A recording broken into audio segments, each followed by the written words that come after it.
The Amerson Drug Company, makers of Bromo Seltzer, invites you through the creaking door for tonight's inner sanctum mystery titled Skeleton Bay, written by Emil Tepperman. Bromo Seltzer reminds you to... Fight, Eddie! 3 ways! Bromo Seltzer, Bromo Seltzer, Bromo Seltzer, Bromo Seltzer, Bromo.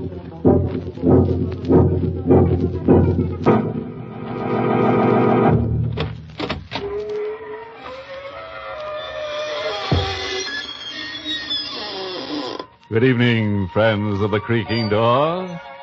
This is your host to welcome you into the inner sanctum. Come on in. Come on in and join the fun. We're having a game of corpse and robbers, and we can't find a soul for the corpse. Of course, we could say the magic words, abracadabra, but we don't want any of that low crowd from the morgue. Want to come in and play dead for a while? You die laughing.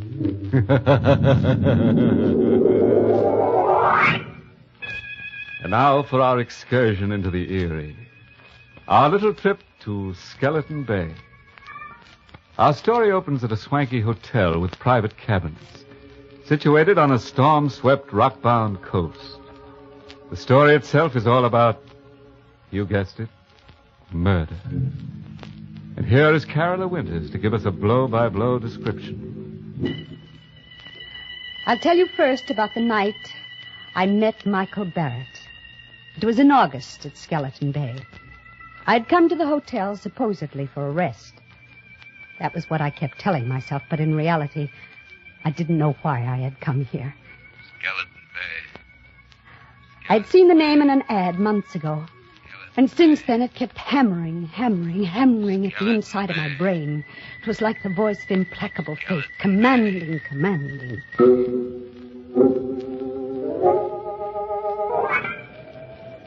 Because I didn't like crowds, the hotel manager had given me a cabin near the beach, all to myself.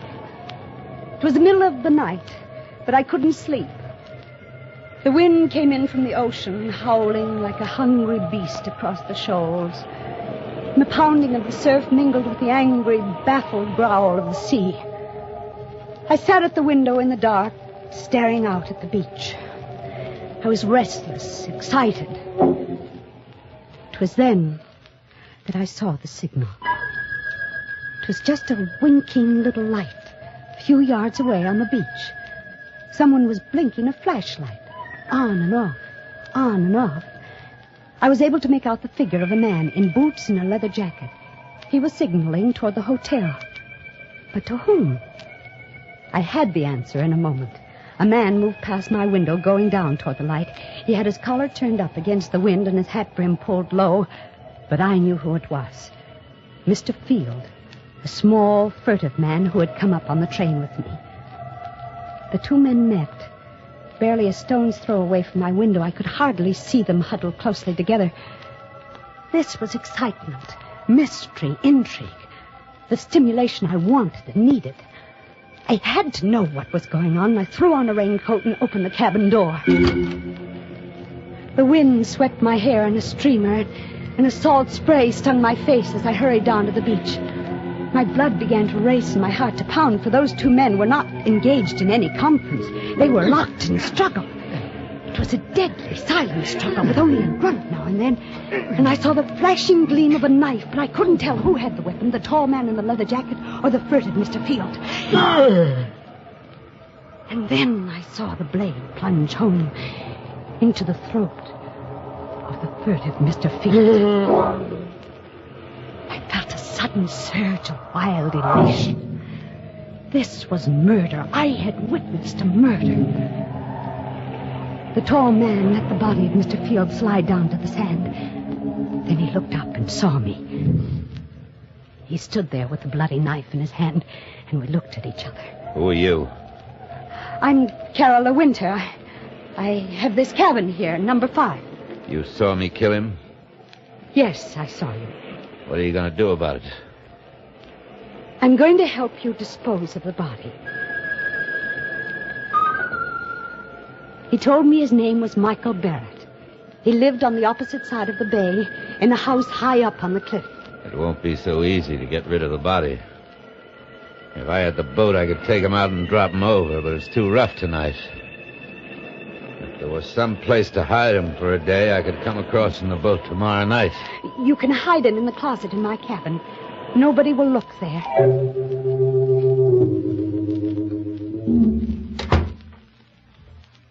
Better lock the closet door. Yes, of course. You sure nobody will come snooping here? Nobody comes here but the maid. All right. I'll be back tomorrow night with a boat.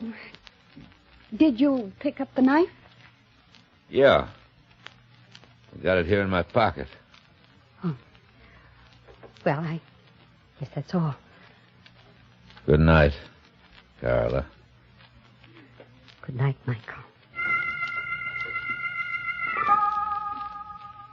All night I sat up alone, with the locked closet door between me and the staring, sightless body of Mr. Field.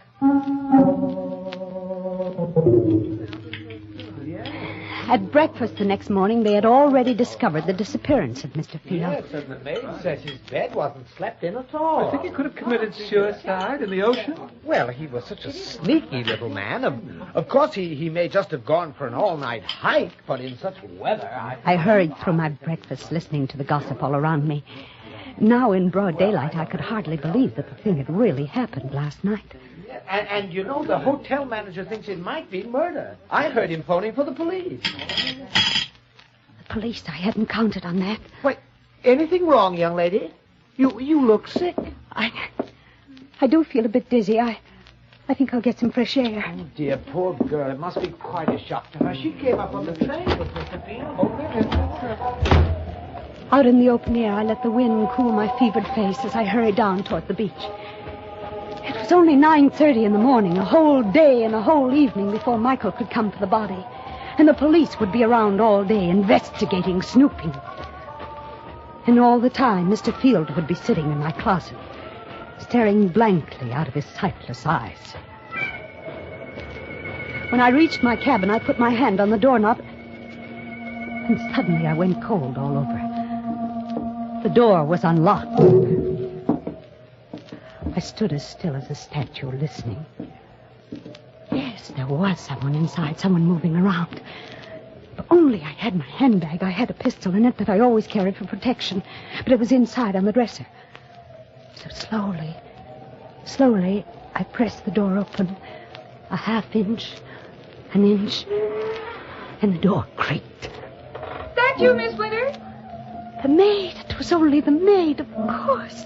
She'd be making up the bed. Why hadn't I thought of that? Miss Winter? That you? Yes. It's I. What are you doing at that closet with those keys? They're just my pass keys, Miss Winter. I was just going to tidy up the closet. I didn't ask you to do anything to that closet. But that's part of the job, Miss Winter. I'm supposed to do it in all the rooms. Well, you leave this one alone. Keep away from that closet, do you hear? Well, yes, Miss Winter. I was only trying to help. When I want your help, I'll ask for it. Now, please leave at once. Just as you say, Miss Winter. I'm sorry if I did anything wrong. Did she suspect anything? I hadn't liked her tone. Why had I been so sharp with her? Now she'd surely think there was something in the closet. Something she shouldn't see. At lunchtime, I didn't want to leave the cabin. I sat at the window, and I could almost feel the sightless eyes of Mr. Field staring at me through the closet door. Someone at the door. Oh. Just a minute. Miss Winter? Miss Carla Winter? Yes, I'm Miss Winter. Oh, I'm sorry to trouble you, Miss Winter. I am Detective Sergeant Smith from headquarters. May I come in for a moment? Yes, please do. What can I do for you, Sergeant Smith? We're out here investigating this Mr. Field business.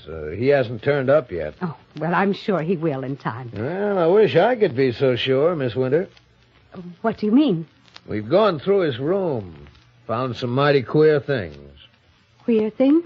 Seems this Mr. Field was in some sort of racket. There's a good chance he may have been murdered. You don't say. Yeah. I understand you came up on the train with him. Yes, that's true. Did you have any conversation with him on the train? No, none at all. You're the Carola Winter who writes the mystery novels, aren't you? The same. Well, I've read every one of them. They're darn good, Miss Winter. Thank you. You think you'll get a plot out of this? I mean, Mr. Field? Oh, well, I can't tell yet. Sergeant, I wish you'd keep me posted on developments in case it does turn out to have a plot. Oh, I sure will, Miss Winter. Oh, by the way, we found this picture among the papers in Field's room. I'm showing it to everybody around in case they might recognize it. It's an old newspaper item, 10 years old. Can't figure out why he was carrying it around. It's about a guy named Wycliffe that's wanted for murder. Yeah, take a look at him. I felt the blood racing in my veins, pounding at my wrists. The picture of the man named Wycliffe who was wanted for murder was a picture of Michael Barrett.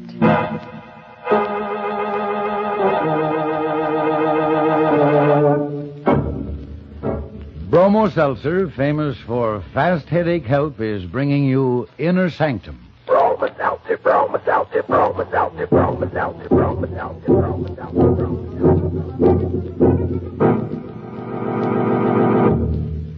How do you do, ladies and gentlemen? How do you do? This is your old friend Norman Brokenshire. You know, it's really silly to let an ordinary headache make you miserable when you can get such fast three-way headache help with Bromo Seltzer. Now, by three-way help, I mean Bromo Seltzer quickly helps the pain of a headache itself, and it soothes upset stomach and jittery nerves that may team up with your headache.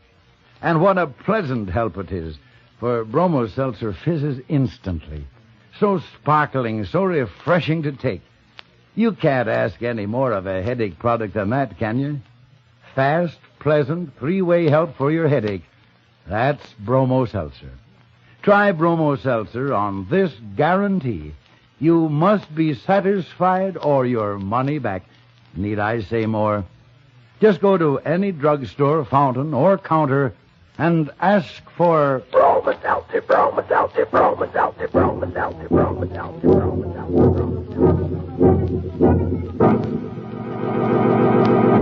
Well, it looks as if Michael Barrett is a lucky guy, with a beautiful woman ready to commit murder for him.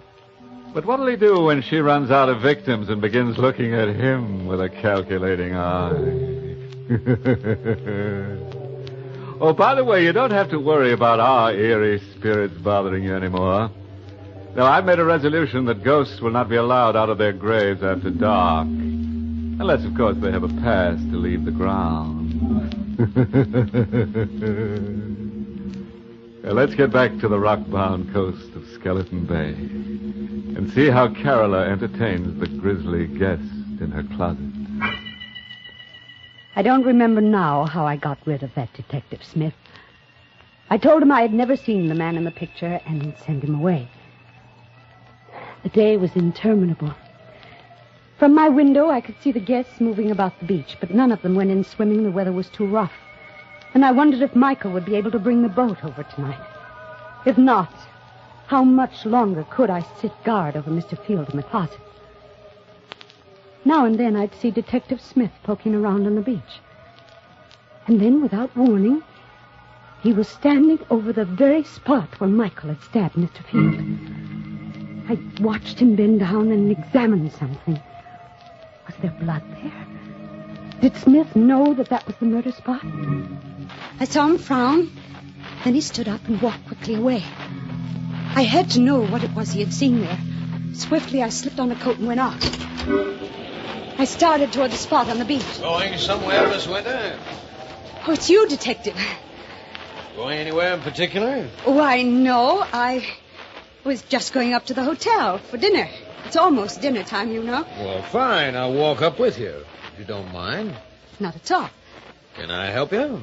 Take your arm. Oh, thank you. Sand is so soft. It's still wet. We had high tide last night.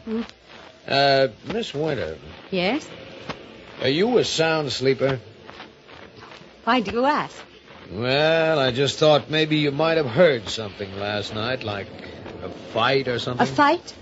I was just looking at the sand back there down near your cabin. It's all messed up, stamped around. Well, what has that got to do with me? Well, nothing at all, except I think there was a fight there last night. Maybe that's where Mr. Field was killed. You think Mr. Field was murdered? It's beginning to look more and more like it, Miss Winter. Somehow, I don't know how, I managed to get through with dinner. I hurried back to the cabin, and I stopped at the door, shocked and unbelieving. There was a light inside. Someone was in there. This time I had my handbag with me. I took the pistol out, and once more I inched the door open. It had happened, the thing I feared. The closet door was open, and there was a maid stooping over the body of Mr. Field. Oh, what are you doing there? The body. It's Mr. Field. You killed him. Suppose I did. Oh, what are you doing with that gun? What do you think? Oh, no! The wind was high and the weather was rough. Fortunately, no one heard the shot. I pushed her body into the closet next to the body of Mr. Field and closed the door. Now I was a murderer, too.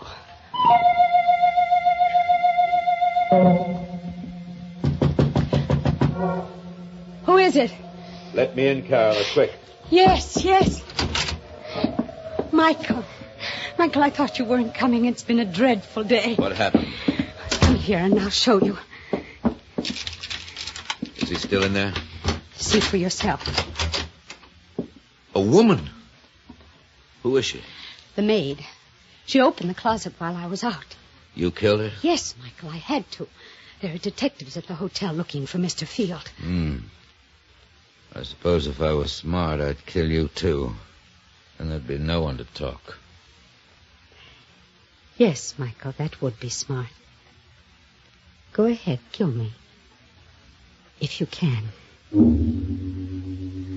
I knew he couldn't kill me because I had seen it in his eyes. We were two of a kind, both wild, both reckless, both eager for the thrill of danger. He, too, wanted to be like the wind. We had both been brought together by some force stronger than either of us. And we loved each other. Carol, darling. Michael. No more, Michael. We have work to do. I'll take them down to the boat. I'll help you. We carried Mr. Field and the maid down to the boat. There. I'll take them out away and dump them. And after that, Michael? After that, then I'm going home. To your house on the cliff on the other side of the bay? Yes, Carol. Michael, take me with you. What? Take me with you to your house up there on the cliff. I'm sorry, I can't. You can't. Why can't you? It isn't anything I can tell you. What are you hiding up there in that house on the cliff? You mustn't ask. Now, please, Carola, you mustn't ask. You're married. You have a wife up there. No, I haven't. Then what? I can't tell you. But are you going away? Are you leaving me forever? Not forever. You go back to the city. I'll come to you soon. I returned to the city and waited. I waited a week, a month, but Michael Barrett did not come. I wrote to him, but there was no answer. And then one evening I saw him. I was returning home in a taxi, and I saw him standing across the street looking up at my window. And when he saw me get out of the cab, he turned and started to hurry away. Michael! Michael! Michael, please, don't go away! Oh, Michael, why did you try to run away? Don't you know? You're afraid. Yeah, let's call it that. But you love me, Michael, don't you? Carola, it's no good. There's nothing but ruin for us both if I stay. We'll be together forever. It's impossible. I won't let you go back to that house on the cliff. I don't care what it is you're hiding up there. I won't let you go back. Goodbye, Carol. Wait. I'm going. You better forget about me. Don't go yet, Mr. Wycliffe. So you know about that, too. I saw the old newspaper clipping Mr. Field carried. I see. Why are you looking at me like that? You know why I killed Mr. Field? Because he tried to blackmail me about that old murder. But, dear Michael, I'm a good deal smarter than Mr. Field. You see, I write mystery novels, so I know how to handle such things. What do you mean? It wouldn't do you any good to kill me. I've written all about you, your real name, and about that old murder. It'll be found if I should ever be killed. I see. Michael, darling, I'm blackmailing you, but there's only one thing I want from you, your love. It shouldn't be so hard for you to meet my terms. All right, Carola. You win. We'll be married tomorrow.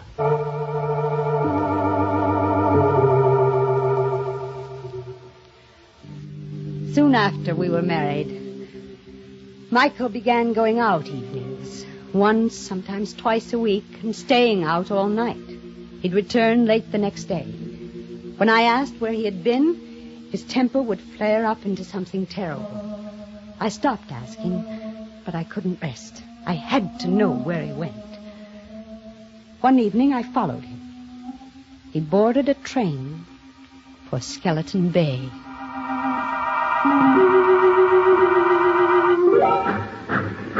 At Skeleton Bay, he set out to walk from the station, and I followed. It was no longer summer. The trees were bare and the night was forbidding. I kept behind him when he skirted the bay to the narrow road which led up toward his house high on the cliff. It was a small stone house. The wind whistled around it and against it and above it. I stole to one of the windows. It was barred like a prison. Carefully, I raised my head above the sill and peered into a lighted room. Michael was there with a woman. For the first time in my life, I knew the meaning of frustration and jealousy. Michael had told me he wasn't married. But this woman, I had helped him to do murder. I had killed for him. I had lied to that detective for him. And all the while, this was the secret he had been keeping from me. I opened my handbag and took out the pistol. I looked into the room again. The woman was alone now. Michael was gone. So you came up after all. Michael, you sneaked out. You knew I was here. I'm sorry you saw through that window. Is that your secret, that woman? Part of it. But it's the part you mustn't know. But I do know it. That's now. why I've got to kill you. That knife. You've still got that knife. Yes. And I've got this, Michael.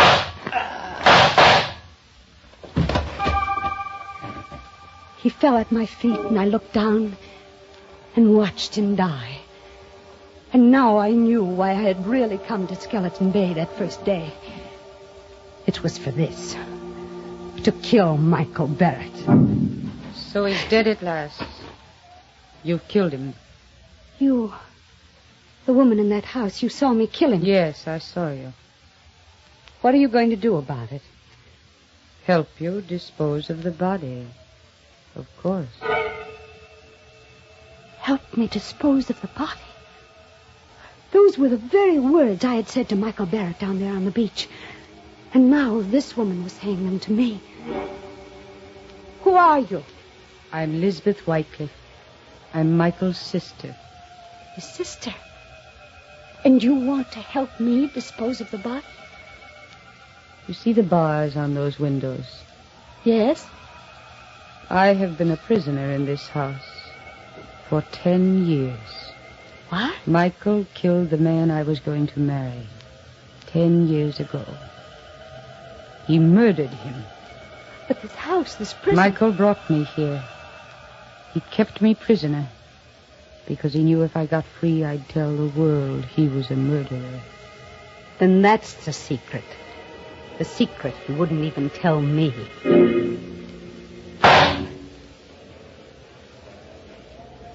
I shot her. Yes, I killed her, too. There outside the house. and she fell beside Michael.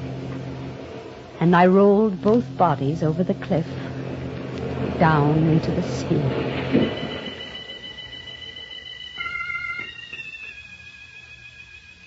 This is the end of my book, the best mystery novel I have ever written.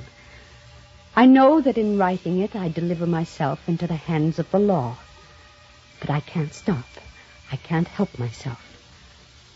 So now I am finished. I will mail it to my publisher and wait for Detective Sergeant Smith to come and get me.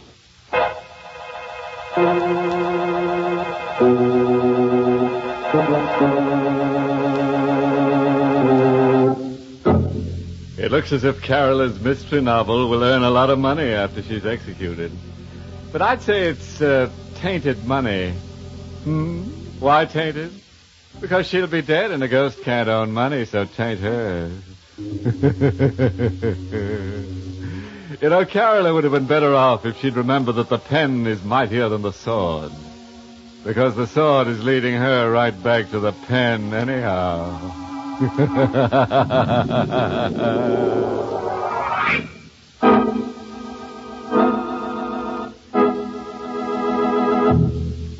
You know, today just about everything depends on speed.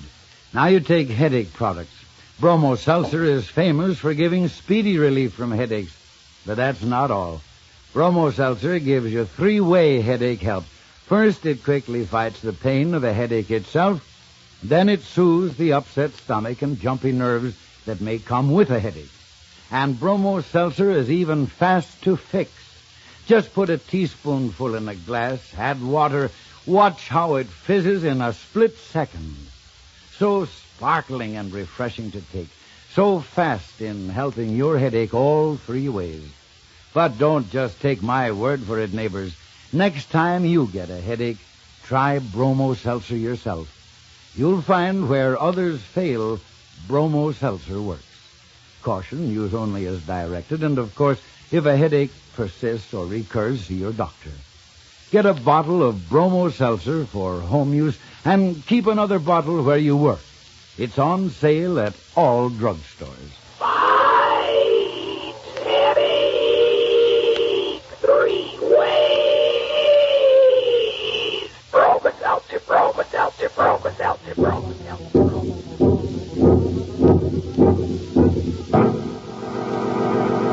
Well, it's time to close that creaking door for another 7-day rest.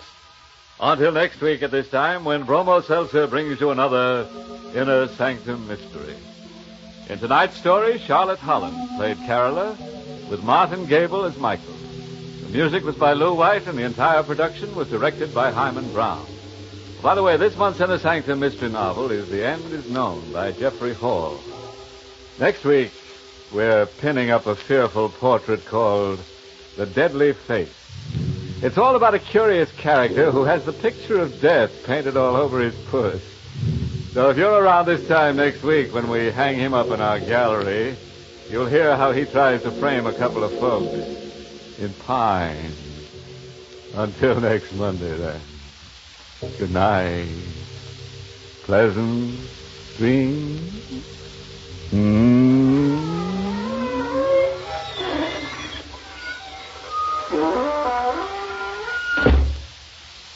This is Norman Brokenshire speaking for Bromo Seltzer, inviting you to tune in again next Monday at the same time to Inner Sanctum, which is brought to you for your entertainment every Monday by Bromo Seltzer, Bromo Seltzer, Bromo Seltzer, Bromo Seltzer, Bromo. This is CBS, the Columbia Broadcasting System.